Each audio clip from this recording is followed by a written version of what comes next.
So I'm trying out this special blend of SparkFun solder. It's a sampler, and I'm going to just solder the connections here on my circuit that I've created.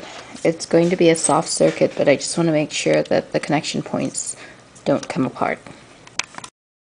Here it is, all soldered up. This solder works really well. Didn't have any trouble getting the solder to melt, and the joints look pretty good. So now I will connect it together to see if it all works.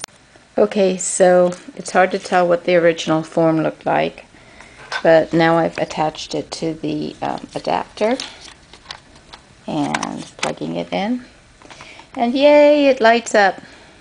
Now I don't have any switches inserted, so I can't really do anything with that, but I could take this and sew it if I wanted, and it'll flex here but not at the joints because those are soldered.